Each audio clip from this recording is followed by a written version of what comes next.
Good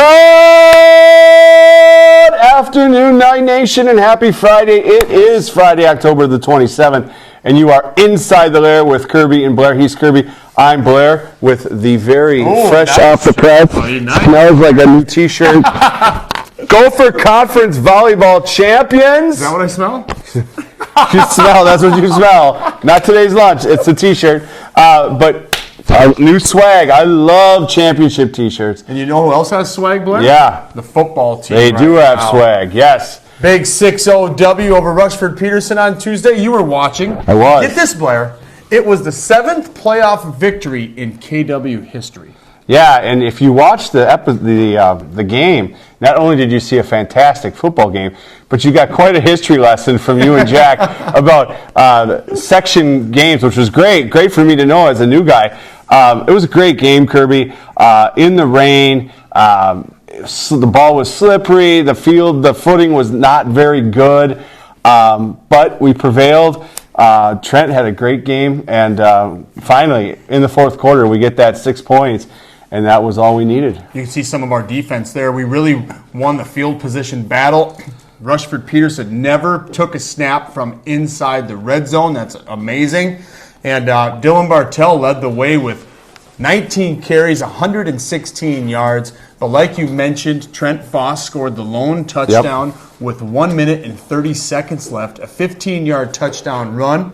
And that was all the Knights needed. Yep, and our offense has been pretty good all year. Now when you get into playoff football where you're playing tougher opponents, field conditions and weather can be tougher, this defense that has kind of been unsung all year, Kirby, they're going to be the difference in games. And Coach Hawkinson has these boys ready to play. Our defense all year has been pretty dang good. Since 1985. This is the second fewest points on average we've given up. That's awesome. I mean, that defense is full of athletes. 12.6 points a game on average. And they held Rushford Peterson to 62 yards of total offense, Blair. Yeah, and Rushford came in on a 4-game winning streak. It wasn't like they were some weak team. They played some good football. And we stopped them. What Rushford did, though, was they found a way to kind of stop the quarterback attack. Yep. Will Van Epps was averaging, 6 yards a carry. Yep. He had, 12 yards on 14 carries. So they really figured out a way to shut down that part of our offense. We're going to see if we can adjust now. Yep, and now we get our second look at BA. They also get their second look at us. Yep. They're the 2 seed. We're the 3 seed. And Kirby, what did I text you immediately following that loss to BA? We can beat these guys. We can beat these guys. And I firmly believe that. No turnovers, special teams, you got to win that battle. I think we can play with them. I think the cold weather tomorrow and maybe a little bit of sleet and snow benefits us and not BA. I'm gonna call the KW win tomorrow. Let me tell you this, Blair. The Knights are trying to become the second team in KW history to win their second round matchup tomorrow at 2 o'clock. So it'd be the second time ever if they could do it. Yeah, and if they win, Fillmore Central plays Goodhue at Fillmore tomorrow afternoon. The winner of that will play the winner of the BA KW game.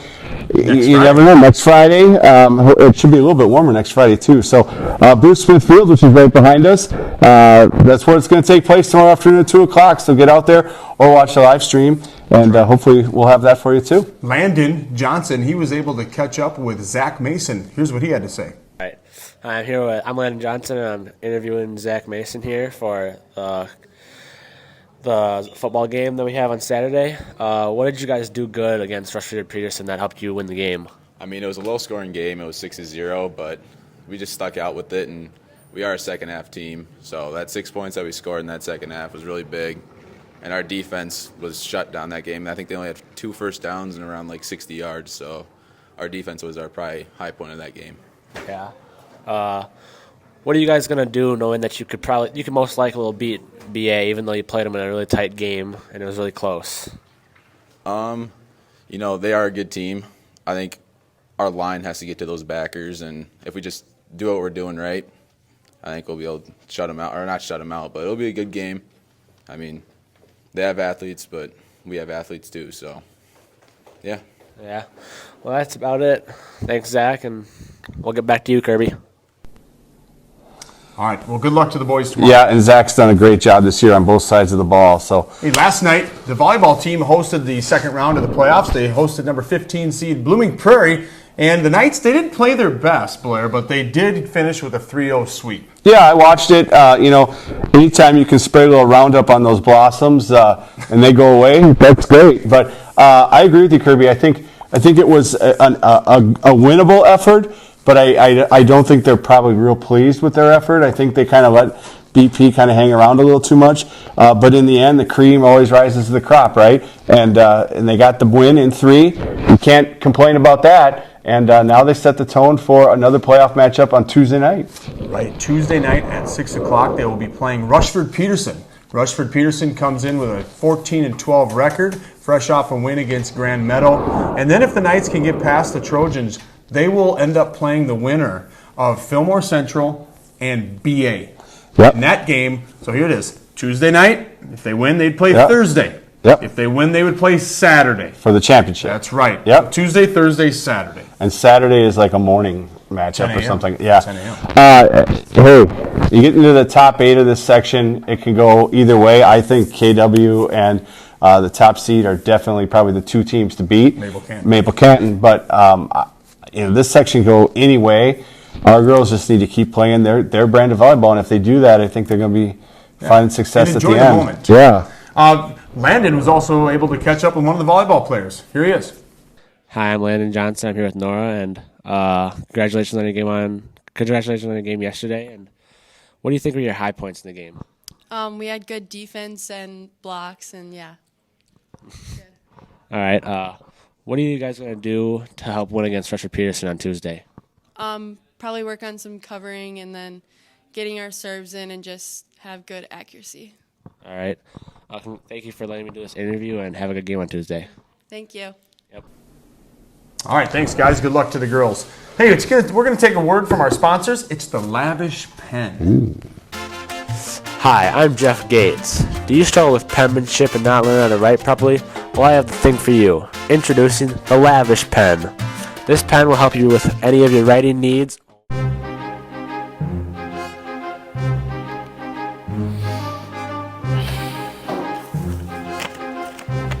Where's my assignment, teacher? I can't read this. Nice handwriting. Hey, stay in your lane, bucko. Luke, you might need this lavish pen. It'll help with your handwriting.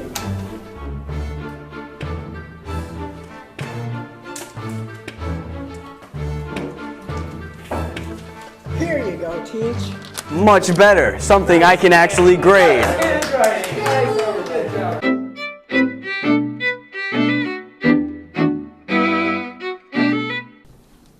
All right, Blair, take it away. All right. Well, hey, coming up on Saturday in Wanamingo and Sunday in Kenyon, we have Trunk or Treat. This is a really cool thing, kind of a newer idea. Yeah. Us old folks like me, we didn't have Trunk or Treat. We just walked around and got candy in the dark on Halloween night. That's right. This is kind of a cool, safer option, community-based. These are really cool, and encourage you to get out to either the Wanamingo one or the Kenyon one. Wanamingo at the Riverside Park, 10:30 a.m. to noon on Saturday. And Kenyon is on Sunday, like you said, at the Depot Park from 3 to 5 p.m. Cody, were you a Boy Scout? I was. I'm an Eagle Scout. Oh, really? I didn't know that about you. Hey, Wanamingo's Troop 76 is going to host a chili and dessert feed at the Wanamingo Community Center on November 6th from 5 to 7 p.m. Fall, nothing says fall better than a big bowl of chili. So get out there and support Troop 76. That's right. And Ben Dirks, our very own Ben Dirks, he's a part of that. All right, now let's go to, let's see, December 9th. We don't have a graphic for this, but December 9th at 9 a.m., a snowmobile training /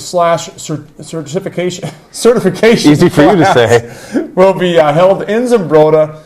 Just stop in the office if you need a flyer or any information on that. All right. Hey, Gunnar and Sean were in the hall, and that's not a big surprise. But this time they were doing something good, and they were doing this week's challenge. Take it away, guys. Hey guys, we're Gunnar and Sean, and we're doing this week's hallway challenge. We're going to see if people can knock over 3 water bottles with 3 balls. Hi there, I'm here with Gavin Miller, and he's going to knock over these 3 half-filled water bottles with these yellow balls. Yeah.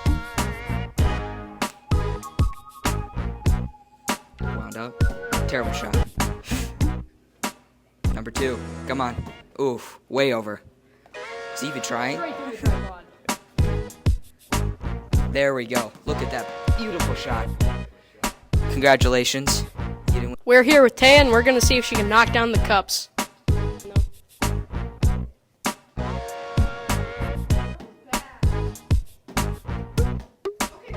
All right, we're here with Jager, and we're going to see if he can knock down the bottles.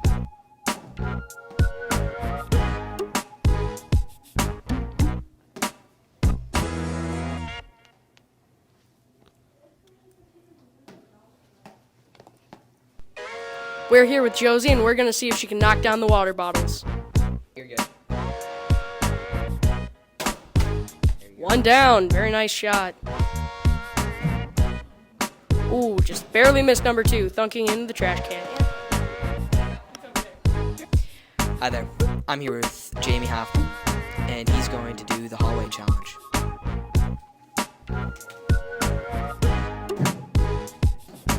I mean, he did knock one down, though. Second one down. Good job. 2 out. We're here with Padraig, and we're going to see if he can knock down the bottle. First one, missed. Second one, miss. And third one, miss. That one does not count. Well, that's it for this week's hallway challenge. Back to you, Kirby. Do you think you could hit the bottles of water with the little tennis ball? How was your aim? I got pretty good aim. Pretty good? Yeah, I'm not going to say I could do it, but I probably could. Okay. Yeah. Maybe we can set that up later. Yeah, I love it. Hey, this day in history was brought to you by Gunner again and Landon Johnson. They were busy this week. Take it away. Hello, and welcome back to This Day in History. I'm Gunner, this is Landon, and in 2001, George W. Bush signed the Patriot Act, which made it easier to track terrorists and their activities, result of the 2001 9/11 attacks. In 1863, the Football Association was formed. The world's oldest governing soccer body was created by the Freemasons, Tavern in London. The foundation was instrumental in creating and formalizing the rules of the game. Before this, every area and organization playing soccer made their own rules. In 1825, the Erie Canal opened for ships. Construction of the 363-mile canal began in 1817. The canal connects Lake Erie in Buffalo, New York, to the Hudson River in Albany. It was used to ship goods in a time where it was cheaper and more effective to transport them through waterways. Since the 1990s, the canal has been primarily used for recreational purposes. In 1979, the South Korean president Park Chung-hee was assassinated by his lifelong friend Kim Jae-kyu, head of the Korean Central Intelligence Agency, who was sentenced to death for his actions. And on October 26, 2012, Hurricane Sandy churned over the Bahamas with the eye of the storm nearest to the Grand Bahama. The U.S. National Hurricane Center reported that Hurricane Sandy was a Category 1 hurricane with the maximum sustained winds of 75 miles per hour. Well, that's it for This Day in History. Back to you, Kirby. I always learn something. That's right. I always love that segment. Very good job, guys. All right, we're going to talk to Meet a Teacher. Get to know a teacher a little bit more. Griffin and Jackson, I believe, were this week, and they chose to interview Carrie Anderson. We're here with Miss Anderson for the teacher interview segment. We're going to ask her some questions. So first question, where did you grow up? I grew up in Wanamingo, Minnesota, and Kenyon went to school here. Awesome. Did you play any sports in high school? I did play sports. I played volleyball, basketball, and softball. What do you like to do in your free time? I like to hang out with my kids. They think I'm super fun. And I coach a lot and just hang out with kids. What did you have a different job before your job at KW? I did. I worked in a factory. I worked at Malto-Meal, which is now Post, and I did child protection for a different county, and then I worked for the Goodhue County Education District, and then now I'm here at KW. Nice. What did you do after high school? After high school, I went to college. I went to Minnesota State University, Mankato for 2 years, then I went to RCTC for a year, and then I went back to Mankato. Do you coach any sports at KW? I do. I coach volleyball. I've coached boys basketball. I coach girls softball. And I coach the younger kids with my daughter too. Nice. What's your favorite part about your job? My favorite part about my job is, I get to work at both schools, so I get preschoolers all the way up to high schoolers, and just the variety, and I'm busy all the time. What were you like in high school and college? I was super cool. I think I was pretty just like I am now, pretty regular, pretty human-like, friendly. What do you think makes KW special? I think KW is special because we have two communities, and then we also have students from other schools around, and we just get to mix in and we get to hang out and get to know each other because we're a smaller school. And we have really supportive people in our communities that really help out with all the things that we want to accomplish and to help raise awesome students. Yeah. What's the biggest challenge in your job, and what's the best part about your job? I think sometimes the biggest challenge would be working where I live and where I grew up. So not everybody, but a lot of people know me. And so sometimes that makes all of us uncomfortable. Like, oh, I know her, what is she gonna be like? But then it's also a good thing because we can have that history and understand, like, yes, I'm trustworthy and we can work through this together. Yeah. So good and bad, all the fun things. I think that's all the questions, so thank you for joining us. Thank you, have a great day. All right, great job, guys.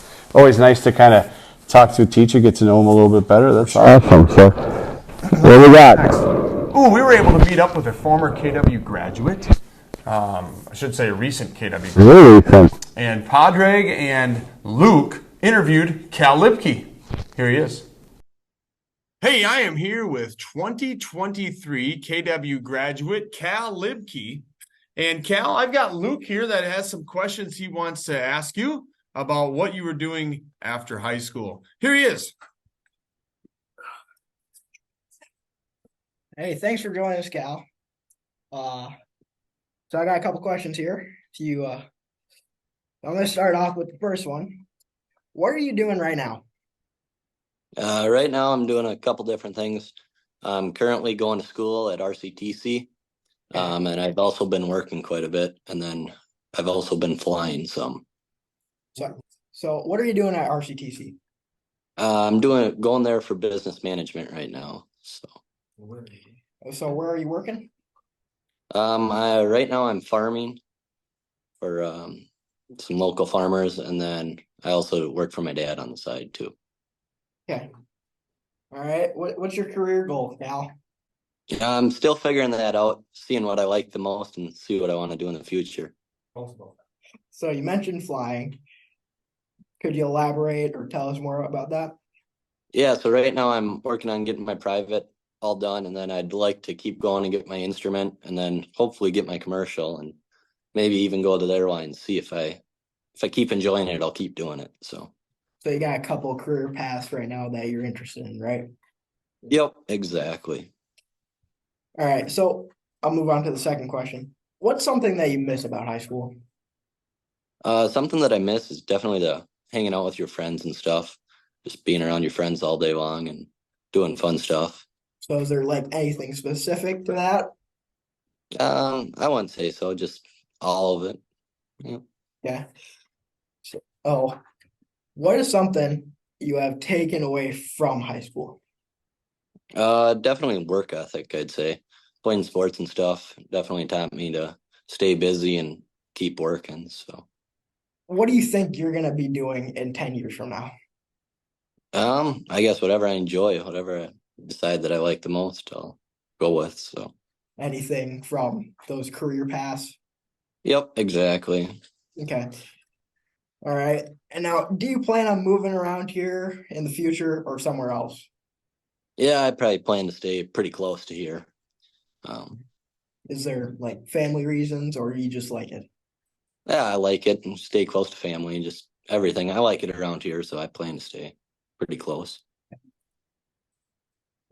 Kirby wants me to ask you if you've been out hunting this year. Yep, definitely. Not a whole lot with farming, but when I can find time, I go out once in a while. Anything that excites you? Oh, I haven't seen too much that I've been after, but so nothing big? Nothing massive, no. All right, so that's all the questions I got. Best lucks on the future, and see you later. Thanks for having me. All right, well, thanks a lot.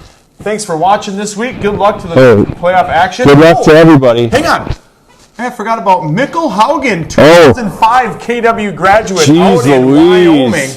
Himself and Cody Flum, 2004 KW. Okay. We're out in Wyoming mule deer hunting. Take a look at that. Jeez, that is incredible.